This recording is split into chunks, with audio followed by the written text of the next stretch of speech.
Over the last week, obviously, we've seen the outcome of his statement from last year about stamp duty.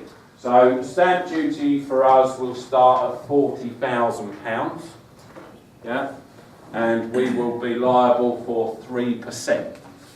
Okay?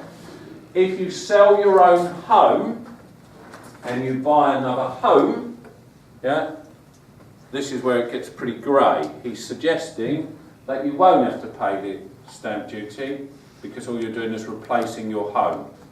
But you have to have replaced your home within 36 months. Yeah, to try and stop you from fiddling the system and saying it's a home and you're renting it out, if you like. And it does look like he has removed the ability for corporations to be exempt, unless you're buying 6 or more properties at the same time.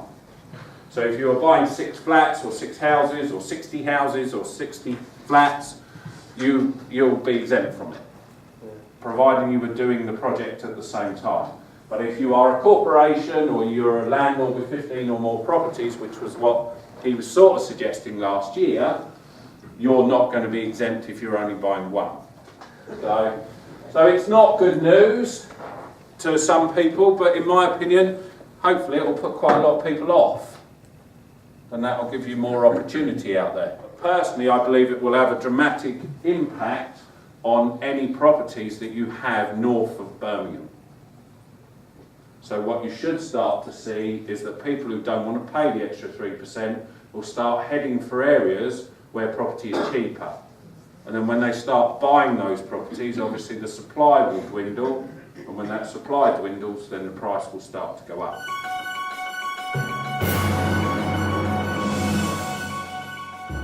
Capital gains tax as well. He did a reduction in capital gains tax and then said at the end of it, but if you're a property investor, tough. So we're not going to be benefiting from the reduction in capital gains tax. So we will stay at 28%, while everybody else drops down to 20%. Quite a significant thing. But again, you've got the other side of the coin of remortgaging your properties. Yeah? Not selling them, so not having to pay the capital gains tax ever. And what we're going to do next month is we're going to show you how to get round this. So that's quite an interesting one. Once we've seen the dust settle and we understand exactly what they're getting at, we're going to be able to bring something in that will help you to remove that, and also inheritance tax. So we can't get round the stamp duty, but capital gains and inheritance tax, we feel pretty confident that we can.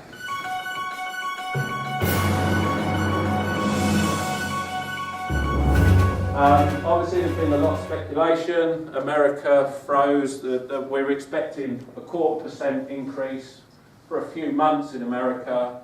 America decided that they weren't going to do that because it had such a dramatic impact last month on their economy. So they froze their interest rates again, and then that sparked the Bank of England saying that they might actually reduce ours from 0.5% to 0.25%.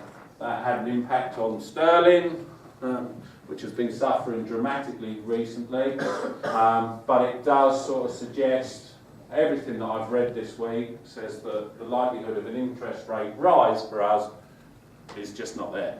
It's not going to happen, certainly until second quarter 2017, unless something dramatic happens in the market. So remortgaging, etc. at the moment, you should be filling your boots, getting yourself in there at these low interest rates. I was talking to someone this morning who was able to release money from their property, reduce their interest rate and pay the same as what they're paying now, but releasing quite a significant amount of money. I met a delegate on Tuesday who was going to release £150,000 from his portfolio and do exactly the same thing. So his monthly payments were going down, but he was releasing £150,000 to be able to do other projects, which is quite good, isn't it? That's just like free money.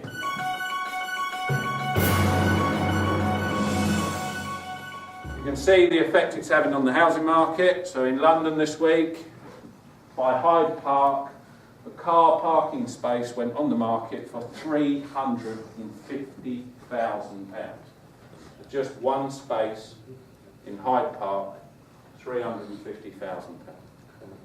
But that shows you how ridiculous the market's becoming. And then in Brixton, we've had somebody do exactly what our friend just said. They've bought an office block, they're turning them into flats, and some of the properties, they're actually inside, obviously, the office, if you imagine this is an office block, the flat in the middle here, the one bed, there's no windows. Yeah? And they've put them on the market for £465,000, one bedroom property with no windows. What the concern is how they're getting around the Affordability Act. That's what I don't get. You know, so if you read the rules correctly, for a residential property now, somebody's got to be able to show an £80,000 surplus on their monthly or their annual salary, if you like, to be able to afford that. So taking out all of their costs, if you like, so their available income means that they've got £80,000 a year. Well, how many people have got that? The delegate that I met earlier on in the week, he's seeing a benefit because he's just outside London. So his properties are going up because people can buy his property, if you like, in his postcode for 25% less than 2 postcodes in. So it's being clever enough to work out the next place to buy, isn't it? Yeah?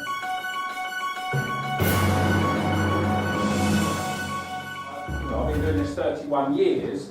In that 31 years, I've been told that there's too many landlords, there's too many properties, there's too much interest, there's too much money, there's too much this, there's another bubble, there's another this, there's another that. But 31 years later, we're still doing it. So 31 years from now, I would assume we'll still be doing it. Because unless they get rid of all the people, it doesn't really matter what laws they bring in, people have got to have somewhere to live, haven't they?